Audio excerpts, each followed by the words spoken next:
Here with another episode of Chordplay, and this is part 2 of the Chords of Van Halen. And I decided to make this episode solely based on your requests and comments and some messages I received after the first installment, and it made me realize, okay, you guys wanted more Van Halen. And I specifically had requests for the Sammy Hagar era of Van Halen. There were requests for more, kind of classic Van Halen, but I was surprised to notice, a number of people were asking for Van Hagar. So that's what this episode's going to focus on. I did mention this in the first episode, but I wanted to share, kind of a concert story. I saw Van Halen, 7 times with Sammy Hagar, and I never got to see him, with the original lineup, with David Lee Roth. But one of my distinct memories I have from seeing Van Halen, in the 90s, technically, it was the For Unlawful Carnal Knowledge tour. Kind of a tongue twister, For Unlawful Carnal Knowledge. I'll never forget, I'd already seen them a couple times on that tour, and technically it was part of the Right Here, Right Now tour, where they extended beyond, the original tour, that they did for the album. And then suddenly they had a live album, and they just stayed on the road. So I remember I saw them again, and I was like, yeah, I guess I'll go see Van Halen again. And when I went to see him, it was totally different than, the other times I'd seen him on that tour. First of all, Eddie was sick, noticeably. I noticed his nose was really red. He kept spitting, loogies or whatever, and he was coughing and spitting up stuff, and I was watching him, and I was right up, near the front. And I could distinctly tell, I was like, wow, he looks like he doesn't feel well, or he's sick or something. But I'll never forget, they played Top of the World. And, and it has a very distinct, intro.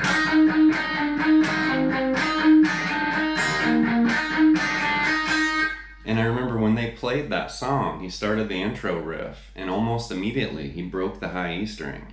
And I was watching him like a hawk, So when I saw him break the high E string, the song had just started.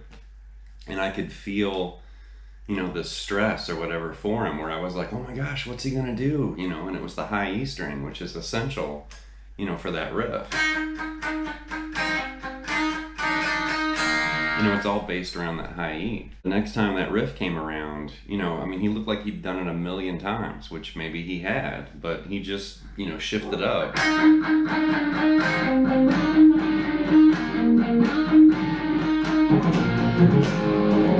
And I was standing there watching him, and he just did it so effortlessly. It was like he wasn't even fazed or upset about breaking a string. And I just sat there and I watched him, and he was sick. He was on an extended tour for that album, and I'd already seen him I think twice before that on the same tour. But I just remember I watched him, and I thought, he's a master. Here he broke a string, and it didn't even faze him. He just kept going. It was like the Energizer Bunny or whatever. I thought, man, there's no stopping Van Halen. He's just a monster. All right, so as far as the intro, that was the song 5150, which is from the album 5150, which I honestly think that's the best Sammy Hagar era Van Halen album. There's, great songs on all the albums they did with Sammy, but that one, they were coming out swinging. There's some great guitar work on that album. And 5150's tuned down a half step. So I am tuned down a half step for this example, and then everything else in the lesson's going to be in standard. But with 5150, it's this busy, kind of palm muted arpeggio party. And he's also kind of using caged arpeggios or caged chords, during the riff. So if you're not really sure what that is, caged refers to open position chords. And we're basically talking about the actual chord shapes, C, A, G, E, and D, which obviously spells the word caged. So if we look at the C chord and take that and move it up 1 fret, and then basically bar behind it, because now we don't have those open strings. There's C sharp, there's D, D sharp or E flat, and E. So he's basically kind of targeting this little, E arpeggio, and then also a D arpeggio in the middle of this little busy riff. So right there, that's basically just D major, and then D sus2. And then he basically walks down that E major arpeggio I was talking about, like that. And then he does the same thing in D major. And just comes down this little like A sus4. And then he just singles, basically a D over F sharp to A to E to A. But it's a really cool riff, it's catchy, it grabs your attention.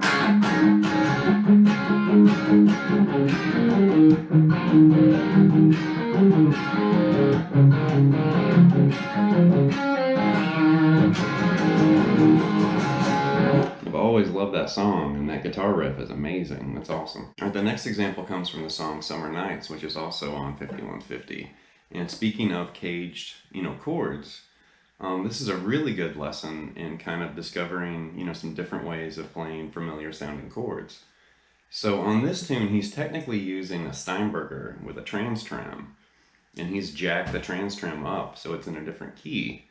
And I know when I first learned this song, like out of the transcription book, I didn't have a Steinberger, I didn't have a trans trim, and I just skipped that guitar part because I didn't understand what was going on.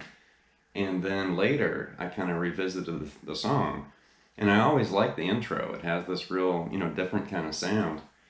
And when I worked on it, I was like, oh my gosh, this is hard to play. So you could use a capo if you wanted to kind of cheat. And I'm back in standard tuning too, by the way. But you could use a capo just to match, the pitch of the album.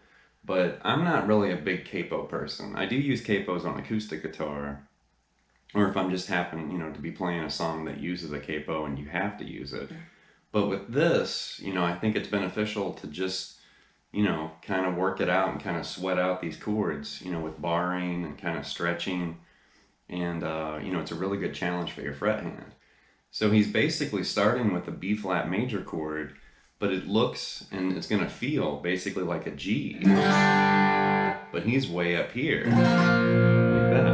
It's also played fingerstyle too.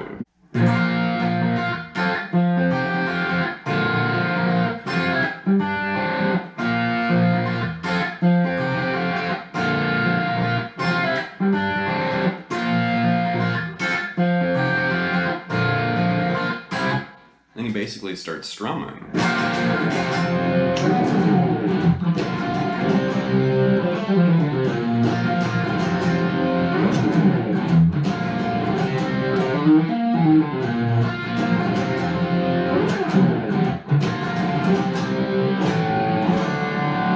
Or something like that. Those chords are really interesting because there's B flat major. And he's basically going up to like part of an F right there, but it's, kind of a D major shape right there. It's kind of like an F sus2. And then over here, which is really interesting, that's like B flat major, but there's a, that F's kind of thrown in there. And then a C, and he's adding the sus4. So there's like sus4, C major, and then also sus2 at the end. So it's a really challenging, sequence of chords, but I like, playing with those shapes. Speaking of different chord shapes, in the song Pound Cake, he's basically starting with this giant E5 power chord where he has, fretted notes combined with a bunch of open strings. But I really like chords like that where they're massive and you've got this blend of, fretted and open strings mixed together.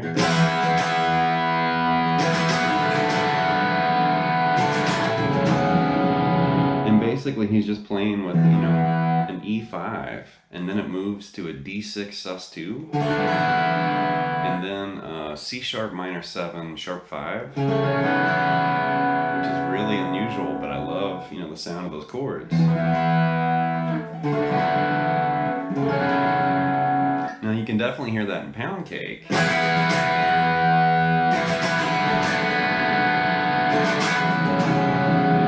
But if you want an earlier example of Eddie using those chords, go all the way back to Atomic Punk, and on the outro of that song, you'll hear Eddie basically using the same sequence of chords, and then there's one surprise at the very end. But he basically hits, that same E. And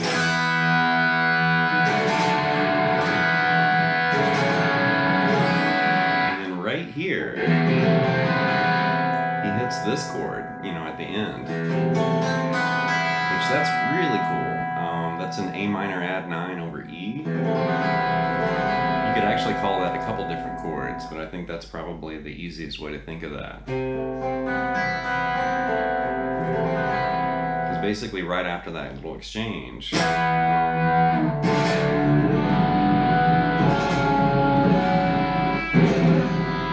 then you'll hear the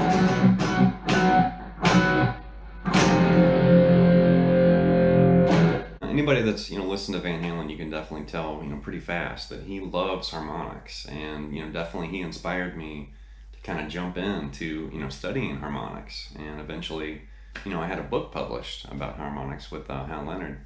But in the song Pleasuredome, you can find this really cool idea where he's mixing partial chords with harmonics, and it sounds like this.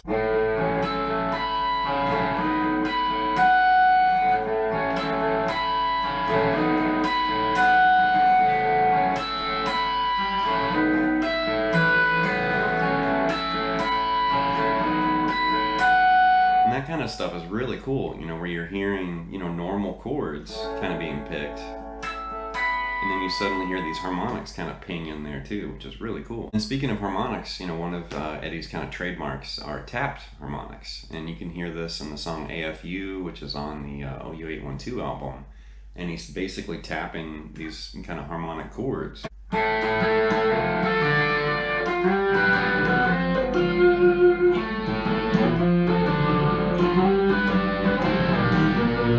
And you can definitely hear Eddie doing a lot of that, where he's tapping through chords, and you're basically just spelling that out, an octave higher than where you're fretting.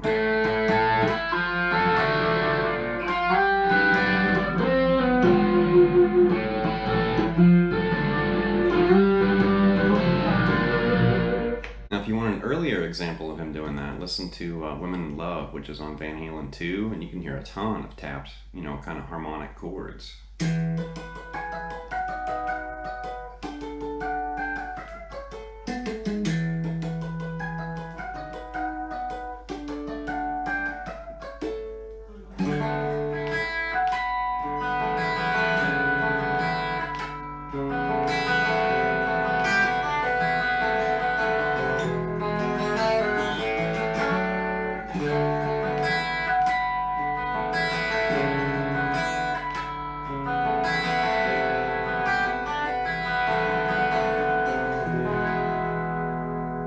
Last examples from the song Feelin, which is from the album Balance, which I know a lot of people just kind of overlook or forget that album, but there's some great, guitar work and great songs.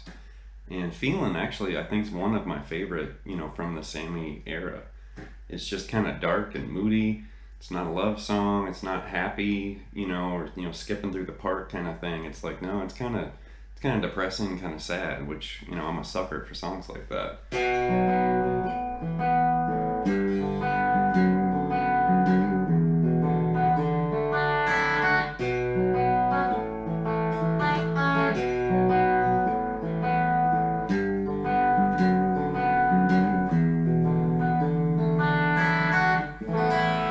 And I really like that, the intro part.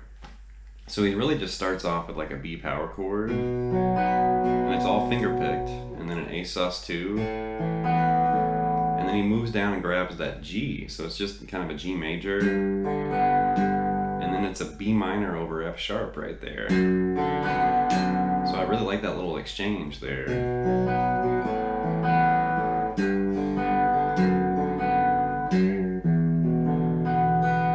then right there, that's basically like an E7, just kind of played in a very unusual way. Then he comes up to like a D sus2, and then a B sus2, and then an A sus4, and then he kind of cycles through all that again.